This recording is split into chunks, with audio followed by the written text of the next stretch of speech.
Hello friends, next video में मिल रहे हैं। मेरा नाम है Parmendra Kumar, subject microwave engineering, जो कि आपका चैप्टर है माइक्रोवेव ट्यूब्स। ठीक है, उसमें टू कैविटी क्लिस्टोन एम्पलीफायर मैंने आपको बताया था। तो उसमें क्या है कि टू कैविटी क्लिस्टोन एम्पलीफायर का यहाँ पे हम लोग प्रॉब्लम डिस्कस करेंगे, जो कि प्रॉब्लम में देखेंगे। तो उसके लिए सबसे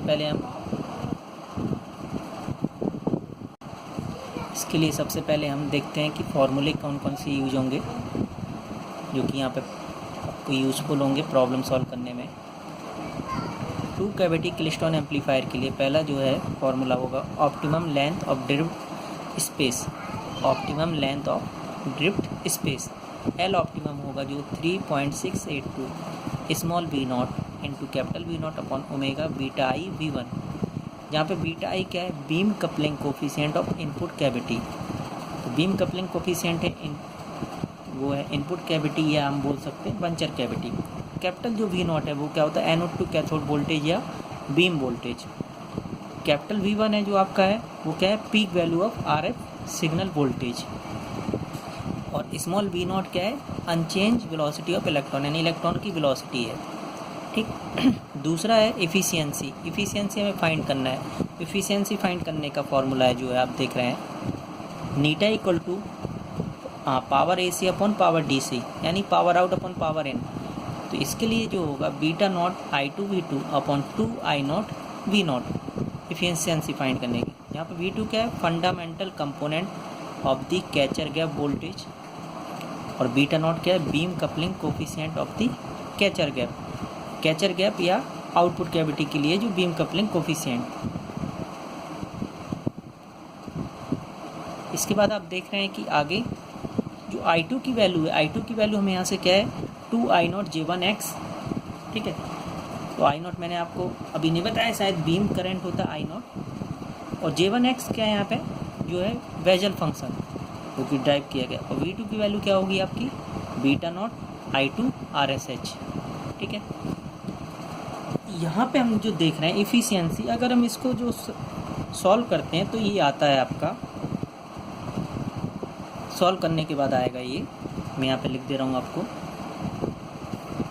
यहाँ पे दिखा दे रहा हूँ, 0.582 into beta nought V2 upon V not.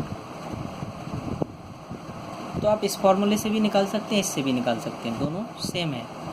आगे हम देखते हैं कि maximum input voltage. Maximum input voltage जो है कितना होगा, V1 max equal to V nought into 3.682।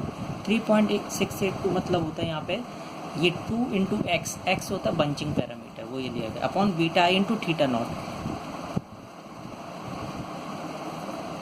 यहाँ पे आप देख रहे हैं जो थीटा नॉट है, थीटा नॉट क्या होता है, transit angle without RF voltage. मैंने आपको डेरिवेशन में बताया, थीटा नॉट है transit angle without RF voltage, जो कि क्या होगा, omega into T not. T not जो है, टी नॉट की वैल्यू होगी आपकी यहाँ पर ओमेगा टी, टाइम हो गया, टाइम मतलब क्या होता है, डिस्टेंस अपॉन वेलोसिटी। तो डिस्टेंस होगा एल अपॉन वेलोसिटी होगा स्मॉल वी नॉट। तो ये जो एल है वो क्या है, दोनों कैविटीज़ के बीच में डिस्टेंस। ठीक है, beta not equal to beta I equal to क्या होता है, sine theta G by two upon theta G by two. ठीक है, sine theta G by two upon theta G by two. Theta G क्या होता है, कैचर गैप ट्रांजिट एंगल, जिसकी value क्या होती है आपकी, omega D upon small V not. Small V not जब भी होगा वो क्या होगी, वेलोसिटी ऑफ इलेक्ट्रॉन।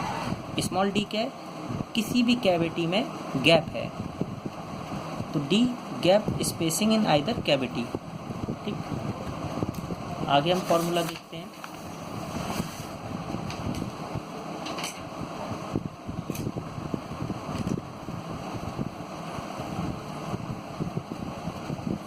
नेक्स्ट वाला जो आप फॉर्मूला देख रहे हैं,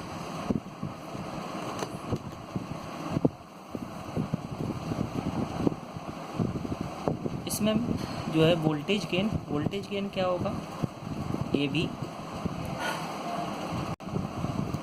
नेक्स्ट वाला फार्मूला हम देखते हैं वोल्टेज गेन। वोल्टेज गेन क्या होता है यहाँ पे हम देखते हैं, A V equal to V two upon V one. V two की वैल्यू क्या है, beta not I two R S H upon V one. तो ये जो हमें यहाँ पे देखेंगे जो सिंप्लीफाई होके आएगा ये फार्मूला, तो beta nought square into theta nought J one X R S H upon R nought into X. यहाँ पे मैंने लिखा है कि for maximum value, for maximum V two, maximum value V two के लिए क्या होगा, जो एक्स की वैल्यू होगी वो 1.841 होगा और जो जे वन एक्स है वो 0.582 होगा। ठीक, जहाँ पे आप देख रहे हैं कि जो आर नॉट है वो V nought upon I nought, इसको हम क्या बोलते हैं DC beam resistance. R S H क्या है, इफेक्टिव शंट रेजिस्टेंस। ठीक है, इस वाले पॉइंट की हमें ज़रूरत नहीं पड़ेगी, इसको मैंने हटा दिया है। नेक्स्ट आप देख रहे हैं जो है आगे 7th वाला पॉइंट, वह beam loading conductance G B equal to G nought by two into beta nought square minus beta nought cos theta G by to.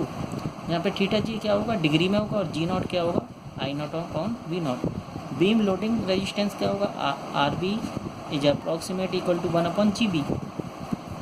जब भी हमें प्रॉब्लम सॉल्व करना होगा तो सबसे पहले हमें क्या करना होगा, इलेक्ट्रॉन की वेलोसिटी निकालना होगा, जो कि क्या होगा, small V nought equal to under root 2 E V nought upon M equal to, इसको हम सिंप्लीफाई कर सकते हैं क्योंकि इलेक्ट्रॉन चार्ज ऑफ इलेक्ट्रॉन पता है हमें और मास ऑफ इलेक्ट्रॉन, तो ये इसको सॉल्व करने 0.593 into 10⁶ under root V nought ऐसे ही बच जाएगा मीटर पर सेकेंड। डी सी, तो वी नॉट हमें पता होगा तो हम इलेक्ट्रॉन की वेलोसिटी निकाल सकते हैं, anode to cathode voltage. D C transit time जो इलेक्ट्रॉन का वोल्टेज है, T nought equal to L upon V nought, ये मैंने अभी आपको बताया था, एल के spacing between the centres of cavity. ठीक है, अब हम प्रॉब्लम सॉल्व करने जा रहे हैं, अगले पार्ट में देखते हैं प्रॉब्लम कैसे सॉल्व करते हैं टू कैविटी क्लिस्टन एम्पलीफायर का।